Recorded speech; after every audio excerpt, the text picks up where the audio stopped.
Era o 60º aniversário da minha mãe, Vânia. Lá fora, uma neve leve caía. As ruas de São Paulo já estavam cobertas pelo cinza do inverno, e as pessoas passavam apressadas, com o colarinho levantado e a cabeça baixa. Fiquei parada em frente à casa antiga, segurando um grande transportador de animais, nervosa, apesar de tudo. Dentro havia um gatinho com um pelo denso e exuberante. Um gato que eu tinha escolhido e reservado com cuidado um mês antes. Minha mãe sempre dizia que, quando criança, a única coisa que queria era um gato, mas a vida sempre atrapalhava. As compras, as contas, o peso da sobrevivência diária. Toda vez que passávamos por uma pet shop ou víamos alguém na rua segurando um gatinho, ela parava, observava em silêncio por um momento e depois sussurrava. Queria tanto ter um assim. Então, dessa vez, eu fiz acontecer. Quando entrei, ela estava na cozinha, esfregando o fogão. Ela se virou ao ouvir minha voz, e seus olhos brilharam ao ver o transportador nos meus braços. É isso mesmo? Assenti. Feliz aniversário, mãe. Você sempre disse que queria um gato para te fazer companhia. Lembrei disso. Ela ficou paralisada por um instante, depois levou a mão à boca. Seus olhos se encheram de lágrimas. Na mesma hora, o gato espiou do transportador e soltou um miado suave, como se reconhecesse a emoção dela. Mas antes que eu pudesse me aproximar, uma voz aguda e impaciente ecoou da sala. O que é isso? Meu pai, Bernardo, tinha se levantado do sofá, com um olhar fixo entre o gato e minha mãe, uma expressão de desaprovação total. Ele se aproximou, com a voz baixa e amarga. Você gastou dinheiro com isso? Abri a boca para explicar, mas minha mãe, por instinto, cobriu o transportador. Sua voz era quase um sussurro. Não fui eu. A Fernanda me trouxe. Você trouxe um gato? Ele disse, virando para mim. Você tem ideia de quanto essas coisas custam? Sabe o quanto a gente recebe da aposentadoria? E você tem a ousadia de aceitar uma coisa dessas? A voz dele subiu, cortante. Passos desceram as escadas. Meu irmão caçula, Bruno, apareceu arrastando os pés, o rosto ainda inchado de sono. Sério, mãe, um gato? Tá ficando louca? E a comida, a areia, as contas do veterinário? Quem vai pagar a gasolina no próximo mês? A sala ficou carregada de tensão. Minha mãe estava parada na beira da cozinha, abraçando o transportador com o gato tremendo dentro. Ela não disse uma palavra. Olhei para as mãos dela, calejadas e gastas por décadas no fogão. Agora segurando com carinho uma criaturazinha que não tinha feito nada além de existir. Naquele momento vi algo familiar e, ao mesmo tempo, completamente estranho. Era o aniversário dela, mas ela parecia uma intrusa na própria casa. Respirei fundo. Pai, fui eu que dei o gato. Ela sempre quis um. Não me importa quem deu, ele retrucou. Não vai ficar. Essa casa já está bagunçada o suficiente. Não quero essa coisa aqui. O gato soltou um miado agudo, assustado. Minha mãe tentou acalmá-lo, mas antes que pudesse, meu pai arrancou o transportador das mãos dela. Avancei. Pai, tá nevando lá fora. E daí? Ele tem pelo, não tem? Disse, abrindo a porta com força. Uma rajada de vento gelado bateu no meu rosto como um tapa. Os flocos de neve picaram minha pele. Bernardo, não! A voz da minha mãe falhou atrás de mim, mas ele não parou. Saiu furioso para o degrau da entrada, jogou o transportador no chão e se virou para dar o golpe final. Quer um gato? Espera até poder pagar por um. Bateu a porta com força ao voltar. Silêncio. Minha mãe ficou parada perto da entrada, olhando pela janela a neve e o pequeno transportador tremendo na varanda. O olhar dela se despedaçou como vidro. O vento soprou de novo. Segui o olhar dela até o gato, encolhido, tremendo de frio e medo. Lentamente, ela se abaixou, cobriu o rosto com as mãos e começou a soluçar. Sussurros silenciosos e entrecortados que mexeram com algo profundo dentro de mim. Me aproximei e coloquei a mão suavemente no ombro dela. Ela não olhou para cima. Sabe, Fernanda, murmurou, eu achava que, se aguentasse o suficiente, as coisas iam melhorar. Ela fungou. A voz ainda tremia, mas estava mais firme. Quando seu pai começou o negócio dele, ele já tinha esse gênio difícil. Eu dizia para mim mesma que era o estresse, que eu precisava ser mais compreensiva. que eu dava conta. Aí nasceu o Bruno, e ele me disse para parar de dar aulas, que a família precisava de mim. Mas não era necessidade, era controle, era para garantir que eu não tivesse onde pisar, nem voz para levantar. Pensei que, quando vocês crescessem, quando a gente envelhecesse, ele ia amolecer. Mas hoje faço 60 anos. E ele não só não me desejou feliz aniversário, como jogou fora a única coisa que eu quis a vida inteira. Ela finalmente me olhou. Os olhos estavam molhados, mas algo novo brilhava neles. Algo calmo, desconhecido, inquebrantável. Não vou embora por causa do gato, Fernanda. Vou porque finalmente entendi. Nunca me permitiram querer nada nessa casa. Não disse nada. Só estendi a mão. Ela hesitou por um segundo, depois colocou a dela na minha e apertou. Assenti. Vamos. Ela se levantou, pegou o gatinho tremendo e o segurou perto, como se estivesse abraçando a versão de si mesma que esperou décadas para ser vista. A porta se fechou atrás de nós com um clique suave. Ninguém veio atrás. Ninguém chamou o nome dela. A neve continuava caindo. O vento cortava, mas pela primeira vez eu sabia. Minha mãe finalmente caminhava em direção a algo que parecia liberdade. Naquela noite, corremos para uma clínica veterinária 24 horas. O gato foi diagnosticado com hipotermia e fraqueza extrema. O veterinário disse que, se tivéssemos chegado mais tarde, ele talvez não tivesse sobrevivido. Minha mãe passou a noite inteira sentada num banco na sala de espera, com um olhar fixo na porta de vidro que a separava da caminha do hospital. O cansaço marcava cada ruga no rosto dela. Ela apertava com força um cachecol velho, aquele que eu dei quando fui para a faculdade. Como naquela época, ela ficou ali, em silêncio, absorvendo a dor sozinha, sem ninguém para dividir. Olhei para ela e não consegui evitar pensar na vida que ela tinha levado. Ou melhor, nos anos que ela passou presa. Quando jovem, minha mãe era uma das mulheres mais brilhantes do nosso bairro. O nome dela era Vânia. Ela dava aulas de piano na escola local e escrevia textos que, às vezes, saíam no jornal da região. Os pais dela a elogiavam pelo talento e paciência, dizendo que a música dela acalmava até as crianças mais agitadas. A biblioteca do bairro a chamava para organizar eventos de leitura. As pessoas a respeitavam, ela tinha presença. Não usava roupas chiques, mas estava sempre arrumada e serena. Quando sorria, linhas finas se formavam nos cantos dos olhos, como luas crescentes. Meu pai, Bernardo, era visto como um cara ambicioso na época. Tinha um pequeno negócio de materiais de construção, charmoso e determinado. Em poucos anos ficou conhecido. Quando cortejou minha mãe, esperava do lado de fora da sala de música todos os dias depois do trabalho. Até fingiu aprender piano, dizendo: "Só quero te entender melhor." Minha mãe era jovem e generosa. Talvez realmente acreditasse que o amor era algo que se construía, mas no primeiro ano de casamento ele pediu que ela vendesse o piano. "Para que trabalhar? Eu posso te sustentar. E você fica perto dos pais dessas crianças o dia todo." "Não gosto." Ela parou de dar aulas de piano, parou de escrever. Ele dizia que escrever não dava dinheiro, que era perda de tempo. Ela cedeu, deixou o emprego, engravidou, me teve e depois teve meu irmão. No começo, ela tentou resistir, mas cada discussão terminava com Bernardo em silêncio total por dias, sem falar, sem comer, sem ajudar em nada. A casa virava um freezer de tensão silenciosa. Ela sempre cedia, não porque fosse fraca, mas porque não queria que eu e meu irmão crescêssemos numa zona de guerra. Quando eu era um pouco mais velha e mais consciente, perguntei uma vez: "Você se arrepende?" Ela deu um sorriso cansado.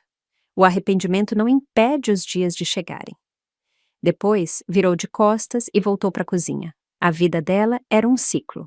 Acordava às 6, fazia café, esquentava torradas, levava os filhos para a escola, lavava a roupa, limpava, cozinhava, dava aula particular para o Bruno, limpava a mesa, tirava o lixo, lavava as janelas. À noite, tinha uns 10 minutos para si mesma no quintal, olhando as luzes espalhadas do nosso bairro, completamente imóvel. Uma vez, acordei tarde para pegar água e a vi lá, sozinha. Nas mãos, um caderno velho e desbotado. Me aproximei devagar e vi o título: A Música da Tarde. Um texto que ela escreveu anos antes. Ainda usava o lápis, revisando cada palavra com cuidado, como se a escritora dentro dela nunca tivesse desistido de verdade. Foi aí que percebi que ela não era alguém que se conformava com uma vida pequena. Era alguém que foi levada a isso. Não que ela nunca tivesse tentado se libertar, mas toda vez que buscava algo mais, ouvia: as crianças ainda são pequenas. E toda vez que se atrevia a resistir, ele a sufocava com: não traga problemas para essa casa. Quando meu irmão nasceu, Bernardo olhou nos olhos dela e disse: nem pense em voltar a trabalhar. Você tem 2 filhos agora. Eu trago o dinheiro. Você cuida da casa. Não foi um pedido, foi uma ordem. E ela assentiu, dizendo: tá, entendi. Depois limpou o teclado digital que a acompanhou por noites incontáveis e deu para o filho do vizinho. Perguntei: por que não guardou? Ela disse: seu pai achou que estava se atrapalhando. Não chorou, não gritou. Falou baixo, mas meu coração afundou aos poucos. Lembrei de algo que ela escreveu antes de casar. Quero que minha vida seja mais que o cheiro de um fogão. Quero tinta no papel e o calor das teclas de um piano. Mas, desde o dia que casou com meu pai, tudo que ela teve foi o fogão. Ela pensou em ir embora. Eu sabia. Uma vez, Bernardo chegou em casa bêbado e gritou: quero ver até onde você vai. Amanhã você vai estar mendigando na rua. Acha que alguém vai te ajudar? Ela ficou parada no canto, como um prego quase arrancado da parede, congelada. Eu era criança, pequena demais para entender o que significava implorar. Só sabia que meu pai gritava e isso me assustava. Corri para protegê-la, mas ela me empurrou suavemente para trás e disse: tá tudo bem, ele só tá bêbado. Mas ela era a única sóbria, a única que via as coisas com clareza.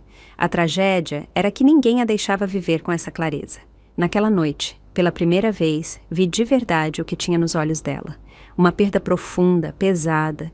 Era como se ela tivesse passado os últimos 30 anos vivendo sob o teto de outra pessoa. E agora, finalmente, estava pronta para se levantar. No dia em que minha mãe finalmente saiu daquela casa sufocante, o vento estava mais frio que a semana inteira. Vânia usava um casaco de algodão desbotado, com o tecido fino de tanto lavar. Sua postura era firme, quase surpreendente. Não deu uma última olhada na casa. Não verificou gavetas ou armários, não ficou na porta. Só abraçou o gato frágil contra o peito e saiu. Carregava uma mala de couro velha do lado. Dentro, algumas mudas de roupa e uma caixinha vermelha. Algo que ela guardava para si havia 3 décadas. O único espaço privado dela naquela casa. Nem Bernardo tinha olhado direito ali dentro. Quando descarregamos tudo no novo apartamento dela, já tinha anoitecido. Era um lugar simples, perto do mar, a uns 10 minutos do meu trabalho. Não era grande, mas era limpo e claro, com um leve cheiro de maresia no ar. Pela janela, dava para ver um pedaço do horizonte, e, em dias claros, o sol se espalhava pelo chão da cozinha em ângulos dourados.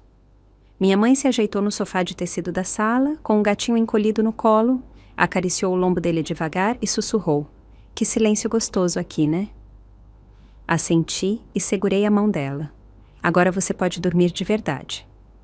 Ela sorriu, mas os olhos estavam molhados. Não de tristeza, mas de algo mais, algo chamado alívio, uma sensação tão nova no rosto dela que quase parecia fora de lugar.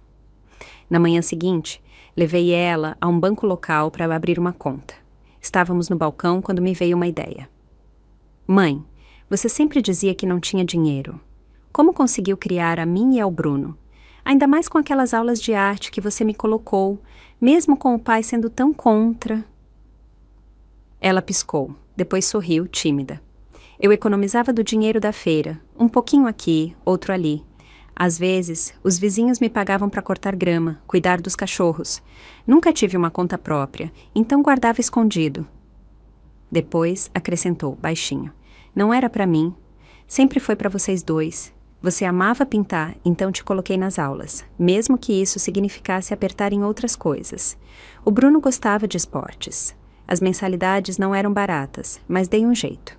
Senti um aperto no peito. Segurei a borda do balcão, com um nó na garganta. Bom, disse, tentando me acalmar, agora você vai ter uma conta só sua. Ela assentiu e abriu a caixinha vermelha com mãos hesitantes. Dentro havia maços de envelopes velhos, amarrados com elásticos. Alguns estavam amarelados pelo tempo, outros com as bordas gastas. Ela pegou o maço e me entregou. Isso é tudo que juntei da feira, de bicos, de coisinhas. Guardei tudo aqui. Folheei. Cada envelope tinha notas de 20, 50, às vezes de 10, perfeitamente organizadas e etiquetadas por ano. Isso é... Não consegui terminar. Ela baixou o olhar e riu, meio envergonhada. Não dava para juntar muito de uma vez, então guardava o que podia. Pensei que talvez um dia ajudasse você ou o Bruno. Minha garganta ardia. Esses reais não eram só dinheiro, eram pedaços de 30 anos. 30 anos de sacrifício silencioso entre listas de mercado e tardes no quintal. 30 anos recuperando fragmentos de liberdade, R$1 de cada vez. Depois, ela disse baixinho, não subestima sua mãe, eu também sei contar. Não consegui falar. Assenti e guardei os envelopes com cuidado, como se estivesse selando uma história que ela escreveu com silêncio e dedicação. Uma história escrita não com grandes gestos, mas com resiliência, paciência e amor. Enquanto isso, do outro lado da história, Bernardo e Bruno estavam se divertindo como se nada tivesse acontecido. Dias depois, Bruno postou um vídeo nas redes sociais garantindo que me marcasse. Estava sentado na cozinha da Márcia, mastigando um bife suculento. Atrás dele, a cozinha moderna, com iluminação suave e prateleiras decorativas. A mesa tinha vinho tinto, velas perfumadas e o que parecia uma faca de corte caríssima. O tom dele era arrogante, como se estivesse fazendo um discurso vitorioso. Pai tá jantando na casa da Márcia ultimamente. E adivinha? As costelinhas de cordeiro dela são 1000 vezes melhores que aquelas comidas sem graça e saudáveis que a mãe fazia. No fim do vídeo, ele girou a câmera para mostrar a filha da Márcia, Joana, parada ali com um pote de temperos, como uma assistente obediente. A legenda dizia, jantares em família como deveriam ser. Quando o vídeo apareceu no meu celular, a tela ficou embaçada por um segundo. Minha mãe estava ao meu lado, folheando calmamente um livro de receitas digital. Ela queria aprender a fazer uma salada de ricota com poucas calorias. Quis tirar o vídeo da frente, mas ela olhou bem na hora. Não disse nada, só deu uma risada suave. Eles queriam que eu visse isso, né? Franzi a testa. É patético. Ela assentiu. Tá bem. Antes, eu cozinhava todo dia e eles faziam careta para cada garfada. Se outra pessoa quer brincar de mãe perfeita, que brinque. A voz dela era tão calma que me deixou desconfortável. Mãe, você tá bem? Ela se abaixou e acariciou o gatinho aninhado no colo. Eu estava errada antes. Agora que ninguém me pede nada, finalmente posso tentar o que quero. Tipo hoje, quero aprender a fazer uma sobremesa francesa. Ela se levantou, foi para a cozinha, pegou leite e começou a tirar ingredientes do armário. Observando ela se mexer, precisa e elegante, percebi que não estava fugindo do passado. Estava finalmente aprendendo a viver. Mas Bernardo claramente não estava disposto a nos deixar ir tão fácil. Na noite seguinte, Bruno ligou. O tom dele era seco e agitado. Fernanda, você não pode simplesmente sumir assim. Pai não cozinha, a geladeira está vazia. Me apoiei no batente da porta, olhando para minha mãe no sofá, com o gato no colo, comendo tranquilamente fatias de maçã seca enquanto via um programa de culinária. Segurando o celular, disse, baixo. Não tem a Márcia? Achei que ela cozinhava melhor que a mãe. Silêncio, depois, clique. A ligação caiu. Acho que foi aí que eles perceberam. Não íamos voltar de verdade. Na 4ª semana depois de deixar a casa do meu pai, a vida com minha mãe encontrou um ritmo. Toda manhã, ela fazia um purê caseiro para o gato. Ao meio-dia, assistia tutoriais de culinária e testava receitas novas. À noite, se encolhia no sofá, tricotando um cachecol para mim, olhando de vez em quando para o mar pela janela. Percebi que ela finalmente começava a relaxar de verdade. Mas nem todo mundo caminhava para a luz. Uma tarde, durante meu horário de almoço, enquanto finalizava um rascunho de apresentação na sala da firma, meu celular acendeu com uma notificação. Nova vida em família. Emo abençoado. Era um vídeo do Bruno. Ele estava do lado de fora da garagem da Márcia, ao lado de um Tesla prateado brilhando ao sol, com um laço vermelho no capô. Mostrou as chaves para a câmera, sorrindo como ganhador de concurso. Um salve para o pai pelo presente de Natal adiantado. Nova família, nova vibe, jantar na casa da Márcia hoje. Tô na expectativa. Ele exagerou nas palavras pai e Márcia, garantindo que tivessem mais peso e, claro, me marcou. A legenda vinha com um emoji de risada e choro e, para completar, um emoji de gato. Fiquei olhando para o gatinho de desenho, roçando os dedos na borda da tela. A mensagem não podia ser mais clara. Vocês têm o gatinho e os jantares quietos. Nós temos carros, carne e risadas. Fechei o vídeo sem responder. Naquela noite, durante o jantar, contei para minha mãe. Ela mexia no primeiro ensopado de frango com arroz, numa panela de alumínio velha, raspando pedacinhos da borda enquanto eu falava. Ele nunca postava essas coisas, disse. Vivia cochichando que a Márcia era exagerada, que parecia personagem de novela barata. Ela riu baixo. Talvez agora ele ache que é a vez dele de estrelar a novela. Olhei para ela. Você não tá brava? Ela largou a colher e me encarou, com a voz calma, mas firme. Brava? Claro que tô brava. Mas se ficar brava fizesse ele devolver o carro ou sentir remorso, eu já tinha quebrado essa panela na cabeça dele. Sabe o que importa mais? Não quero mais ficar brava. Dei 30 anos para eles. Os próximos 30 dias, 30 meses, são meus agora. Naquele momento percebi que a arma mais poderosa dela não era a raiva, era a calma, a clareza. No dia seguinte, levei ela para abrir a primeira conta bancária oficial. No balcão, as mãos dela tremiam levemente enquanto preenchia o formulário. Guiei ela passo a passo, mas não parava de olhar para o rosto dela, principalmente quando escreveu o nome. Parecia alguém que finalmente tomava posse da própria vida. Depois, sentamos numa cafeteria do lado do banco. Ela pediu um latte de baunilha e tomou um gole com cuidado. Esse café de R$ 15, disse, nunca me permiti comprar, mas agora tenho minha conta. Posso, sorri. E esse dinheiro na sua conta você ganhou cortando grama, cuidando de cachorro. Ninguém manda no que você faz com ele. Ela assentiu. Naquele momento parecia uma motorista novata segurando a carteira pela primeira vez, nervosa, animada, mas radiante.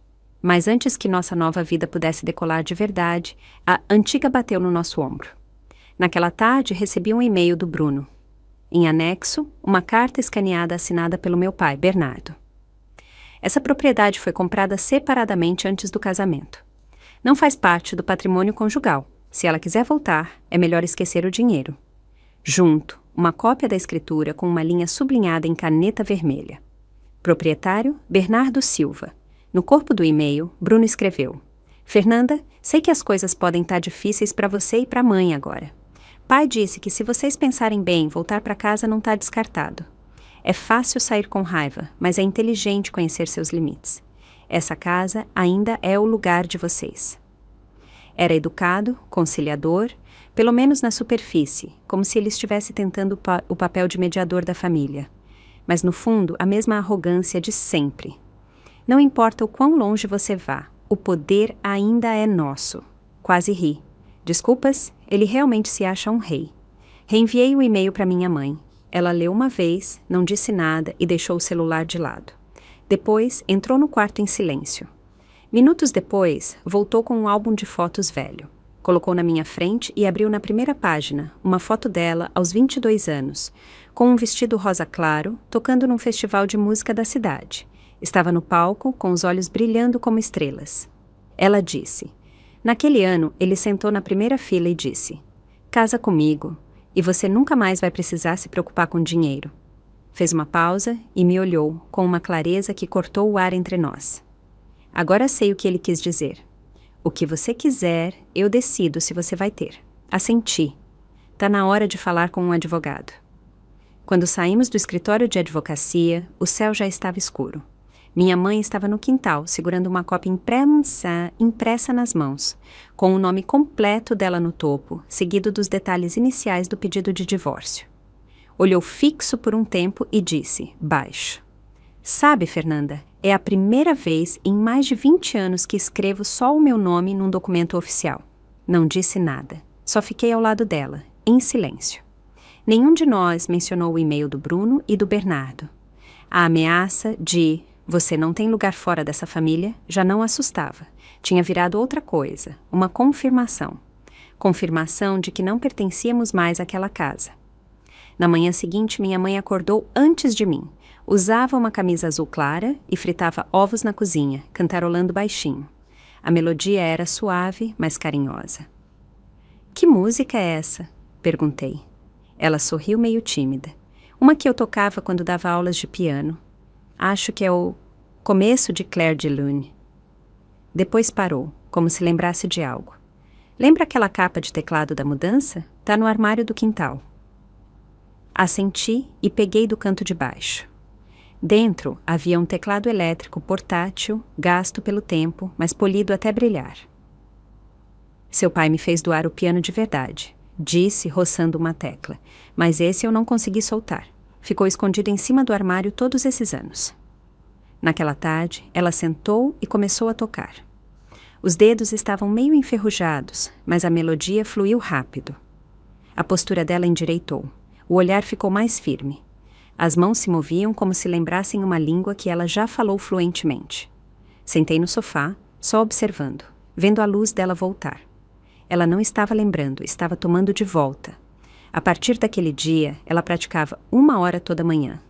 Por sugestão minha, começou a gravar vídeos curtos de piano e postar na internet.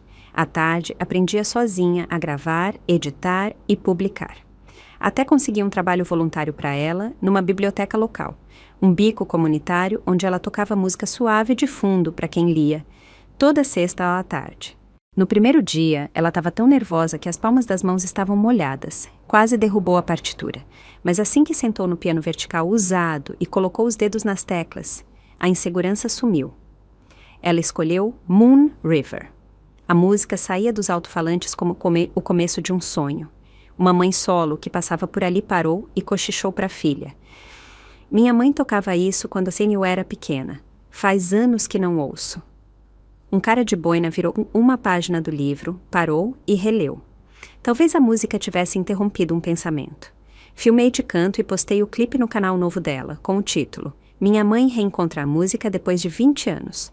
Para nossa surpresa, teve mais de 600 curtidas numa semana. Um dos comentários mais populares dizia: "Esse Moon River tá carregado de tempo. Dá para sentir a vida nele." Quando leu os comentários, os olhos dela encheram de lágrimas. "Sabe", disse, "quando dava aulas, meu maior medo não era ficar sem alunos, era tocar para alguém que dissesse: 'Qual é a graça?' Mas agora vejo que ter alguém que te ouve e te valoriza é uma felicidade enorme." Assenti. Naquela noite, ela tocou mais tempo que o normal. A última música foi a favorita dela, What a Wonderful World. Enquanto terminava os últimos acordes, pensei: que mundo maravilhoso. Os dedos dela pararam nas teclas. Depois, ela sussurrou: "Acho que tô pronta para entregar os papéis essa semana." Olhei para ela. Os olhos estavam calmos. "Tem certeza?" Ela assentiu. "Sempre achei que não viveria sem aquela casa. Agora sei. Devia ter saído há muito tempo." Sorri. "Então, acho que está na hora de se preparar para uma bela briga." No dia em que minha mãe entregou os papéis do divórcio, era uma segunda-feira clara e brilhante. A luz do sol entrava pelo quintalzinho do nosso apartamento, onde o gato dormia preguiçoso perto da janela. Vânia, sentada na mesa redonda com um cardigã cinza claro, revisava os documentos legais impressos com atenção.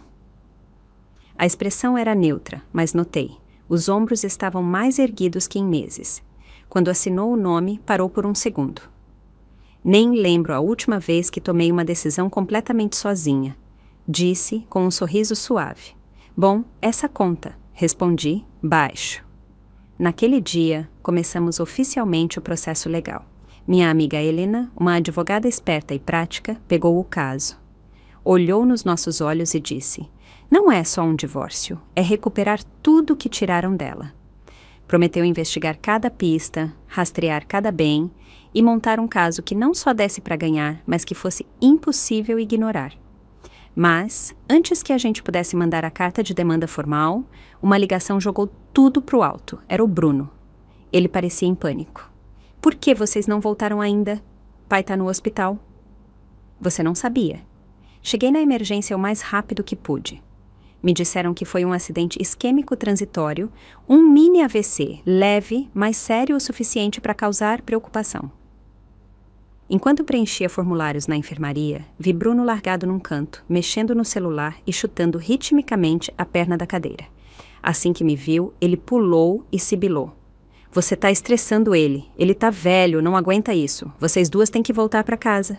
Olhei fixo para ele. Quer dizer que você quer que a mãe volte para cuidar dele?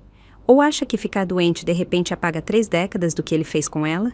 Ele se encolheu, não respondeu. Aí soltou algo que me tirou o ar por um momento. Foi a mãe que abandonou a gente. Ela que devia cuidar disso tudo. Quase ri. Meu irmão caçula, que morava de graça na casa da Márcia e se gabava na internet de Teslas e cordeiro assado, de repente era a bússola moral. A essa altura, sua família bem inteira devia construir uma estátua para Márcia, disse, baixo, mas firme. E agora, de repente, você lembra que a mãe existe? Tarde demais, né? Ele se virou sem dizer nada e voltou para a sala de emergência. Não contei tudo para minha mãe, só disse. Pai tá no hospital. Hospital, não é grave. Ela assentiu, calma como sempre. Na manhã seguinte, ela me surpreendeu com uma pergunta. Se eu desistisse agora, se não me divorciasse, acha que as pessoas diriam que sou boa, que perdoo? Algo no meu peito apertou. Ela parou e continuou. Quando era jovem, achava que ser boa esposa ou boa mãe era a única forma de ser importante. Mas quanto mais eu tentava ser o que os outros queriam, mais eu sumia. Ela ficou em silêncio, com o olhar perdido no teclado perto da janela. Depois daquela apresentação na biblioteca, uma mulher deixou um comentário no meu vídeo. Disse que sentava com o filho nas minhas aulas de piano. Ele odiava, mas ela sempre sonhou em tocar. Quando me ouviu tocar Moon River, disse que lembrou da menina que ela era. Sorri. Então você trouxe de volta a juventude perdida de uma mãe. Ela devolveu o sorriso. Agora quero recuperar a minha. Sabia que ela tinha hesitado, mas também sabia que aquele momento a deixou mais firme que nunca. Marcamos outra reunião com a Helena para passar para a próxima fase. Helena nos orientou a juntar provas importantes, focando em 2 áreas. Primeiro, apropriação indevida de bens conjugais. Bernardo usou o dinheiro do casal para comprar coisas caras para Márcia: carro, joias, eletrodomésticos e mais. Segundo, a quebra do casamento e controle psicológico, incluindo coerção financeira, restrições no estilo de vida e um padrão constante de negligência emocional. Ajudei minha mãe a revisar registros antigos e extratos de cartão. Encontramos contas conjuntas com compras grandes, algumas feitas sem ela presente. Também desenterramos capturas de e-mails antigos que Bernardo mandava para Márcia. O tom era íntimo, e as datas batiam estranhamente com gastos familiares que sempre sumiam sem explicação. Helena revisou os documentos e assentiu. Temos mais que o suficiente. Me virei para minha mãe. Tá pronta? Ela respirou fundo. Não é uma briga, é uma despedida da versão de mim que ficou. Naquela noite, depois do jantar, ela tocou Bridge Over Troubled Water. Enquanto os dedos flutuavam nas teclas, ela se virou para mim com um sorriso. Você seria uma ponte para mim, né? Quando eu precisar. Sorri. Sempre. Ela assentiu. Quero ser assim também. Vendo ela tocar, senti uma mudança. Como se uma memória da infância voltasse. Lá estava ela de novo, a mulher quieta e teimosa dos meus primeiros anos, que sempre teve música dentro de si, mas nunca espaço para deixar sair. Agora, finalmente, tocava só para ela mesma. Nunca vou esquecer o clima daquela manhã, frio, mas brilhante, como uma folha em branco, nítida e intocada, esperando alguém escrever o final. O fórum estava estranhamente silencioso. Vânia estava sentada na mesa da demandante, com o casaco de lambege, o cabelo preso com cuidado e uma expressão serena. Quase sem maquiagem, só um tom suave de rosa nos lábios, calma, resiliente e silenciosamente decidida. Sentei atrás dela, com as palmas suadas, mas não disse nada. Não queria distrair. Bernardo chegou com um terno cinza escuro e cara fechada. Ao lado, o advogado dele, esperto, experiente e, sem dúvida, caro. Bruno não apareceu, Márcia também não. Bernardo estava sozinho, como um general que não trouxe soldados suficientes, mas se recusava a admitir que já tinha perdido a guerra. A juíza, uma mulher de uns 60 anos, com óculos sem armação, tinha a voz firme e o tom decidido. A audiência começou com a defesa. O advogado de Bernardo falou com confiança. Esse casamento durou mais de 3 décadas. Os bens em questão foram adquiridos, em grande parte, no nome do réu. A demandante, sem renda significativa, não contribuiu diretamente para os ganhos da casa. Portanto, não há base para compensação financeira. Dava para ouvir meus dentes rangendo. Depois, foi nossa vez. Helena ficou calma e apresentou as provas. Transações de contas conjuntas usadas para gastos fora de casa, recibos de joias caras e um contrato de compra de carro. A maioria das transações era de períodos em que minha mãe não estava presente, o que era comprovável. Esses não são gastos comuns, disse Helena. São presentes repetidos e caros para uma terceira pessoa, violando o dever de fidelidade no casamento. Bernardo franziu a testa, cochichando com o advogado e se mexendo na cadeira. Mas não foram os recibos que calaram a sala, foi a fala da minha mãe. A juíza se virou para ela. Senhora Vânia Silva, gostaria de fazer uma declaração pessoal sobre o casamento? Ela assentiu suavemente e caminhou para o púlpito. Não olhou para ninguém. O olhar estava fixo num ponto invisível à frente, como se contasse uma história ensaiada 1000 vezes, mas que só agora alguém ouvia de verdade. A voz tremia um pouco, mas se manteve firme. Eu ainda dava aulas de piano quando casamos. Tinha um pequeno estúdio.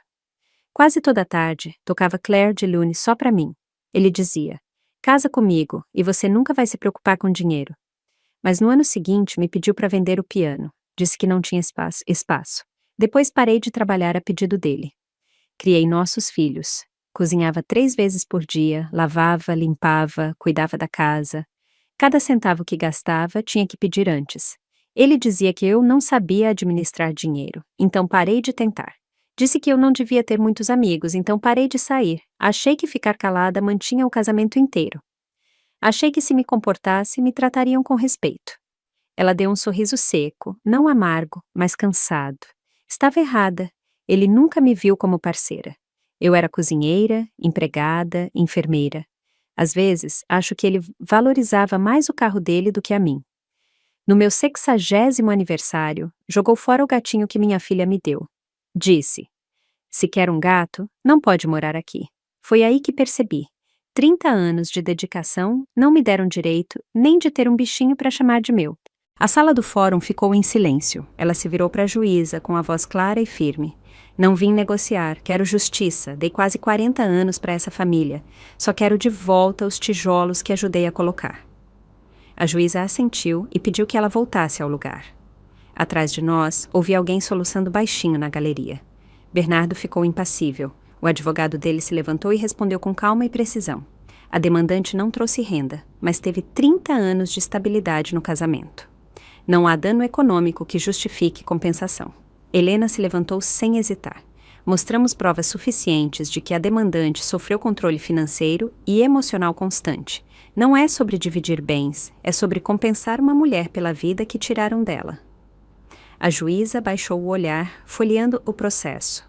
Uma longa pausa. Depois, ergueu os olhos, com o tom firme. O tribunal acolhe o pedido da demandante. O casamento está dissolvido.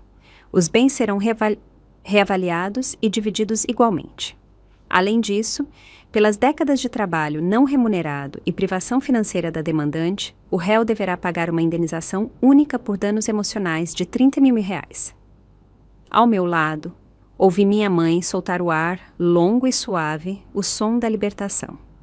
Ao sair do fórum, os passos dela eram mais leves que nunca. O sol batia no rosto dela, e pela primeira vez em anos, ela parecia mais jovem. Fernanda, ela se virou para mim de repente, com os olhos brilhando. Sabe o que hoje significa para mim? Sorri. Você venceu. Ela balançou a cabeça. Saí do mundo dele para sempre. Naquele fim de semana, depois da sentença do divórcio, chegamos tarde em casa. Vânia dobrou com cuidado a ordem judicial e guardou na caixinha vermelha.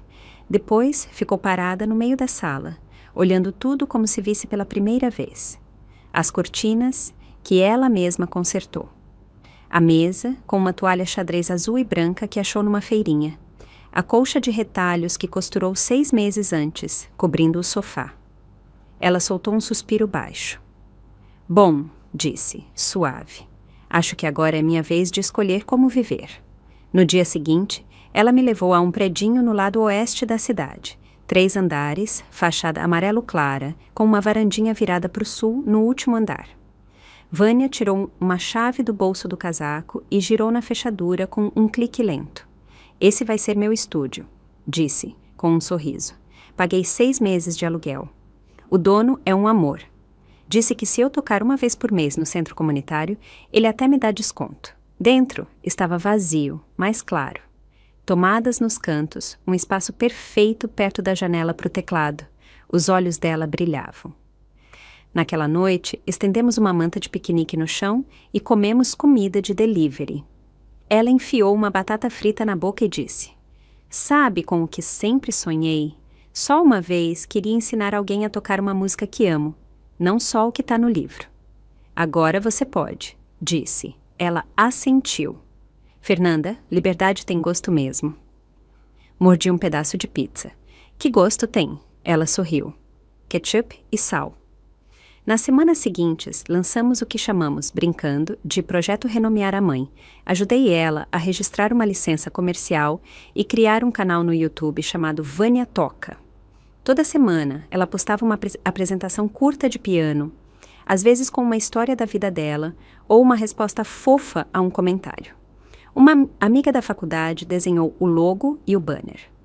Entramos em contato com a Débora, uma velha amiga dela que era voluntária no teatro comunitário para ajudar na divulgação local.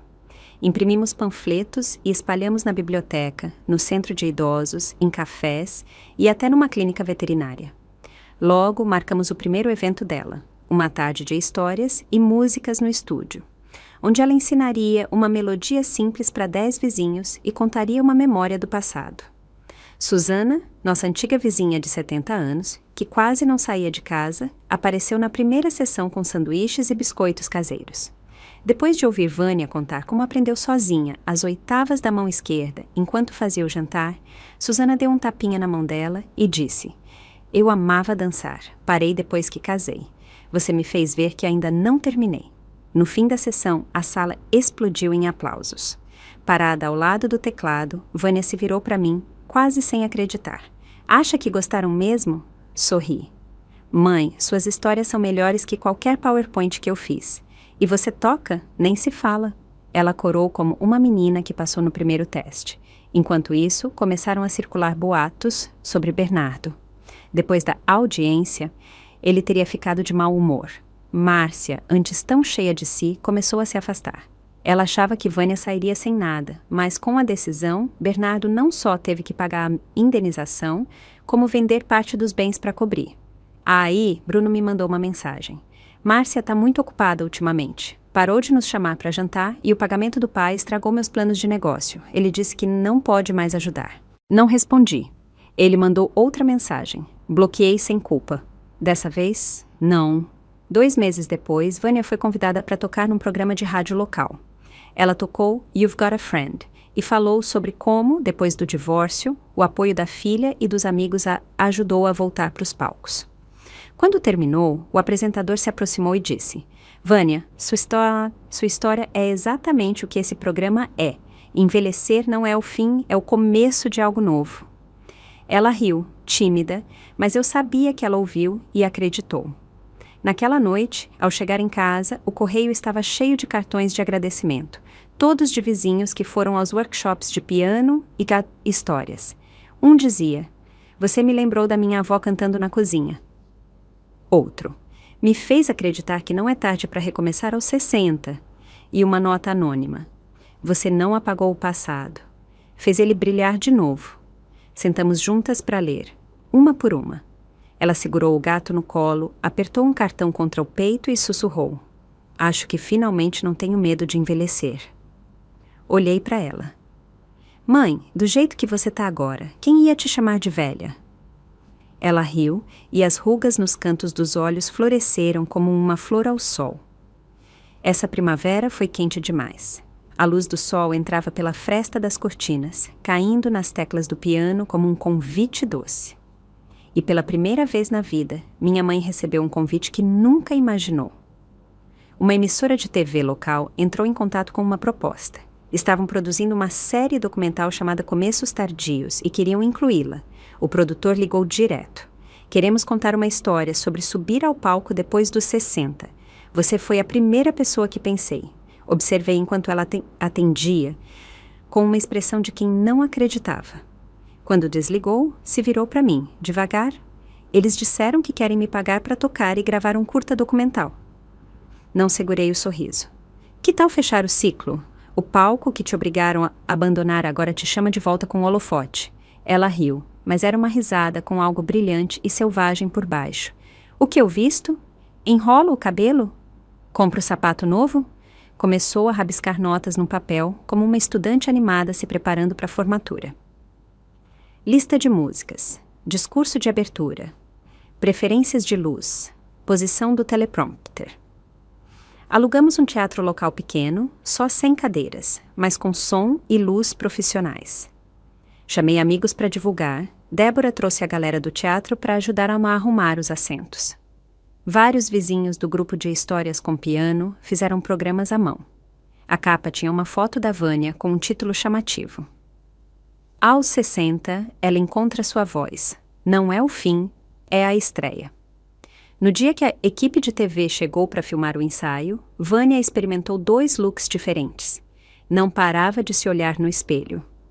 Esse decote está muito baixo. Essa cor está muito chamativa. Pianistas de concerto ainda usam vestido preto, né? Coloquei as mãos nos ombros dela. Você não é cópia de ninguém. É o original. Vão usar o que você usar. Ela parou, surpresa, depois assentiu. Então vou usar o vestido verde esmeralda que costurei, o que comprei com meu primeiro salário depois do divórcio. No ensaio, ela abriu com You've Got a Friend. O câmera filmou por cima do ombro enquanto o sol refletia nos dedos dela. A imagem no monitor era suave e dourada. Fiquei na beira da sala, olhando com os olhos embaçados. Faltando uma semana para o show, os ingressos já tinham esgotado. O centro comunitário até criou uma aula nova de piano para iniciantes, só para mulheres acima de 50. Eles disseram: a história dela parece a nossa. Queremos ouvi-la tocar, queremos ouvi-la falar. Na véspera do show, sentamos juntas nos bastidores. Ela estava no piano, com as mãos nas teclas, mas sem tocar, como se sussurrasse para elas. Quero adicionar mais uma música, disse, baixo. Qual? Ela olhou para cima. Both Sides Now. Eu soube na hora. Sabia. Joni Mitchell escreveu em 1969 uma música sobre olhar para trás, para o amor, para a perda, e perceber que não conheço a vida de verdade. Eu achava que amor era sacrifício, ela sussurrou. Que ser boa esposa era ficar calada. Mas agora sei que a vida não é sobre aguentar, é sobre escolher. Segurei a mão dela. Então, amanhã, escolha você. Na tarde seguinte, o teatro estava lotado. Nenhuma cadeira vazia. As luzes baixaram. Vânia subiu ao palco. A sala prendeu o fôlego. Ela sorriu para o microfone e começou. Muita gente me pergunta, aos 60, é tarde para recomeçar? Quero dizer para vocês, não é. Sua vida não começa quando os outros te aprovam. Começa quando você para de abrir mão de quem é. Hoje, a primeira música que vou tocar é uma que amava ensinar para os meus alunos há mais de 40 anos. Ela sentou, os dedos desceram, Moon River. A melodia cruzou a sala como o suspiro de um sonho esquecido. Depois veio You've Got a Friend. Vi mães e filhas apertando as mãos, amigas antigas se apoiando, lágrimas silenciosas escorrendo em rostos sorridentes. Em seguida, uma melodia animada e bluesy, que ela mesma arranjou, e metade da sala começou a bater palmas no ritmo. Uma música após a outra, brilhando. A música dela puxava todas as emoções do público, como um fio num carretel. E então, para a última música, ela me olhou direto. Fernanda, disse no microfone, Obrigada. O maior presente da minha vida foi ter você como filha. Você foi minha rocha, meu espelho, meu amigo e a música mais profunda que já toquei. Ela colocou as mãos nas teclas. Both Sides Now começou, delicado como renda. Alguns choraram, outros estenderam a mão para tocar quem estava ao lado. Alguns fecharam os olhos e ouviram, como se a música contasse um segredo que só ela explicava. Sentei na primeira fila, segurando o gato, agora saudável, que resgatamos juntas. Ele descansava tranquilo no meu colo, como se também entendesse. Quando a última nota pairou no ar, a sala explodiu numa ovação de pé que durou meio minuto. Ela se levantou, fez uma reverência profunda e levou a mão ao coração. Eu sabia que aquela reverência não era só para o público. Era uma despedida, não para nós, mas para o mundo que a manteve calada por tanto tempo, para a jaula, para o sacrifício. Era o jeito dela de dizer adeus. Naquela noite, depois do show, as luzes dos bastidores ainda brilhavam suaves. Flores, cartões e polaroids enchiam a mesa como confete depois de uma festa. Vânia tirou o vestido verde e soltou um suspiro, não pesado, mas profundo. Não tô cansada, disse. Só sinto que finalmente consegui algo. Ao sair do teatro, o ar da noite era leve, as estrelas tímidas, mas ali. Ela segurava o gato nos braços como se abraçasse todos os pedaços espalhados da vida dela, agora reconstruídos pelas próprias mãos. Na manhã seguinte, voltamos à rotina. Arrumamos o estúdio para a aula semanal de piano. O correio estava cheio de novo. Cartões de alunos, agradecimentos de estranhos e um envelope especial. Um convite oficial da emissora de TV. Queriam transformar Começos Tardios numa série trimestral. Ofereceram a ela ser apresentadora de um segmento sobre comunidade, entrevistando todo mês uma mulher que recomeçou depois dos 60. Ela leu a carta e sorriu. Antes, eu ouvia as histórias dos outros. Disse, parece que agora é minha vez de fazer as perguntas. E assim, as histórias do passado, as dela, as nossas, encontraram seu fim. 2 semanas depois, chegou uma carta registrada. Era do Bruno. A nota era curta. Pai não tá bem. O médico disse que precisa de cuidados contínuos. Queria falar com vocês, mas não sei o que dizer. Embaixo, numa letra menor. Márcia zerou a última conta dele mês passado. Aquele homem orgulhoso que achava que era grande demais para cair, agora estava sozinho, sem espelho para se admirar nem holofote para esconder o tombo. Entreguei a carta para minha mãe. Ela leu em silêncio, sentou perto da janela por uns minutos, depois dobrou com cuidado e jogou no lixo.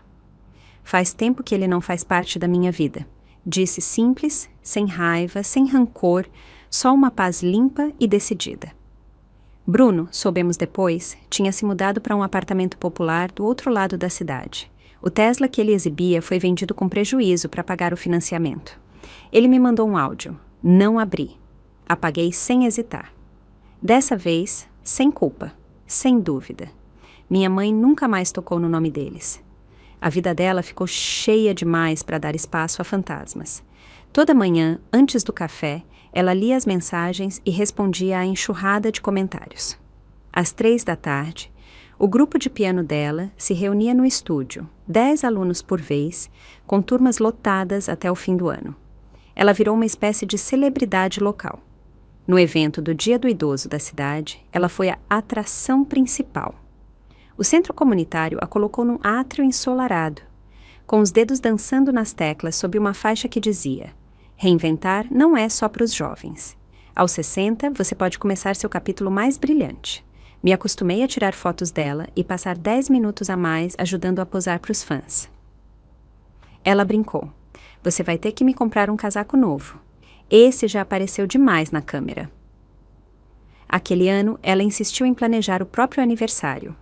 Alugou o salão multiuso do teatro e convidou todo mundo, vizinhos antigos, ex-alunos, voluntários do centro comunitário, até as 10 mulheres do primeiro grupo de histórias com piano. Perguntei, o que você quer fazer? Ela sorriu. Dessa vez não quero só tocar música, quero contar uma história. Naquela noite, ela estava no centro do palco, com um vestido verde, sem piano, só um microfone. Contou sobre aquela noite de inverno, sobre o gato, sobre como foi expulsa da própria casa, sobre a caixinha vermelha e os reais amassados, sobre o frio na mão ao abrir a primeira conta sozinha. Depois, me olhou na primeira fila e disse: por muito tempo, achei que não tinha nome. Era a mãe do Bruno, a esposa do Bernardo, a dona da cozinha. Pensei que era um móvel, uma concha numa casa alheia. Mas esse ano, finalmente lembrei. Meu nome é Vânia. Não sou coadjuvante, não sou uma ideia de última hora. Sou eu. Meus olhos embaçaram. Nem consegui me levantar para aplaudir. Ela sorriu sob as luzes e encontrou meu rosto de novo. E você, minha querida filha, Fernanda, estava lá quando recuperei esse nome. Você é minha testemunha, minha força, minha amiga, minha melodia mais clara. A sala explodiu em aplausos. Depois do show, levei o gato para o palco. Não era mais o gatinho frágil e tremendo da noite nevada. Era um sobrevivente, como nós. Entreguei o gato para ela. Ela o segurou perto e voltou para o microfone. Sorriu e disse, suave, mas firme. Esse ano foi a primeira vez que vivi de verdade. E chegamos ao fim de mais uma história real da vida. Se essa história tocou seu coração, deixa seu like e se inscreve no canal. Isso me dá ânimo e força para continuar. Ah, e se quiser deixar um carinho a mais e me apoiar diretamente, você pode enviar um super obrigado. Seu apoio é o que mantém esse cantinho de histórias vivo. Me conta nos comentários o que você sentiu. Eu leio tudo com muito carinho. E olha, se quiser ouvir mais histórias como essa, é só clicar em um dos vídeos que estão aparecendo aqui na tela agora. Um abraço apertado. Que bom que você existe.